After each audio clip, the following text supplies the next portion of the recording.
Picture this: a massive Airbus A320, a jet built for sleek runways and busy airports, sitting smack dab in the middle of a Siberian wheat field. No runway, no control tower, just golden stalks and a whole lot of luck. This isn't a movie scene, it's the real-life story of Ural Airlines Flight 1383. This plane and its 167 passengers faced a wild twist of fate. How did they end up here, and what happened to the jet afterward?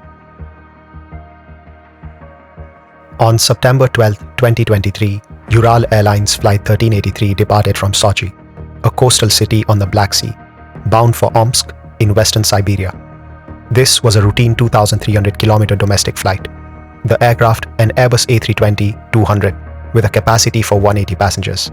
On this day though, it carried 159 passengers and 6 crew members. Then, fast forward to 7:40 AM local time. As they are descending into Omsk, and runway 07 is right ahead, sitting at about 2,000 feet, they realize that their hydraulic system has failed. A failure in the green hydraulic system. The A320 has 3 independent hydraulic systems: green, yellow, and blue, each responsible for key functions like landing gear deployment, flap extensions, and braking. The green system, powered by an engine-driven pump on the left engine, had malfunctioned, likely due to a leak or a pump failure. This compromised the landing gear and some braking capability, though the yellow and blue systems provided a redundancy. Faced with this, the crew determined that landing at Omsk, with its 2,500-meter runway and limited maintenance facilities, posed risks. Then, the captain decides to go around, and, pitching the nose up, the A320 climbs back up to 18,000 feet. Omsk's runway is 2,500 meters long. However, with unreliable brakes, gusty winds, it's a gamble that they are not taking.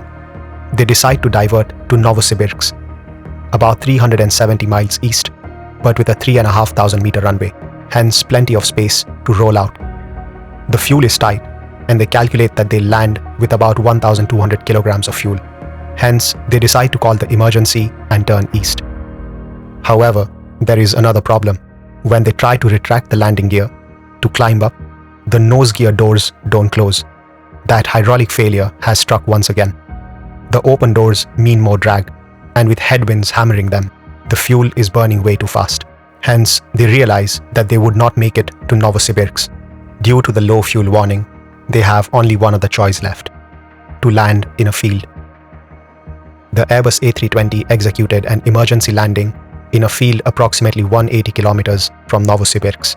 The pilots configured the aircraft for low-speed approach, likely setting the flaps to a partial setting using the remaining hydraulic systems. Without the full landing gear functionality, they relied on gravity deployment, a backup mechanism that can be triggered manually. The plane then touched down at around 130 knots, or 240 kilometers per hour, and skidded roughly 500 meters through the wheat before stopping. Remarkably, all 167 individuals on board evacuated safely via emergency slides, with no reported injuries.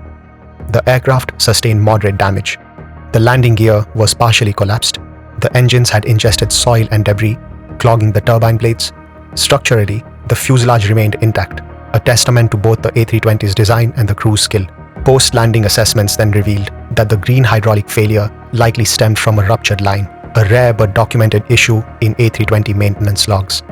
The successful outcome hinged on the pilot's decision-making under pressure and the field's unexpectedly firm soil, which supported the 64-ton jet without any catastrophic sinking. The recovery posed a logistical challenge. Ural Airlines initially explored flying the A320 out by reinforcing the field into a temporary runway, a plan contingent on frozen ground in winter.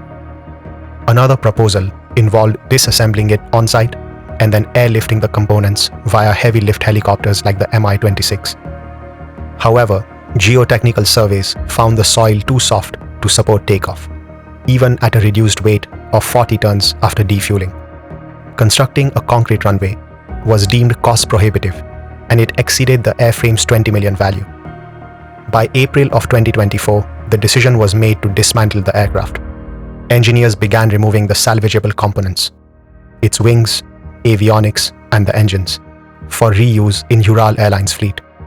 This process is still ongoing as of March 2025 and is expected to conclude by the end of the year. The loss was significant for Russia's aviation sector, where Western sanctions have curtailed new aircraft acquisitions since 2022. The Russian Federal Air Transport Agency concluded its investigation in mid-2024, attributing the incident to crew error. The report cited inadequate fuel planning and procedural deviations during the hydraulic emergency.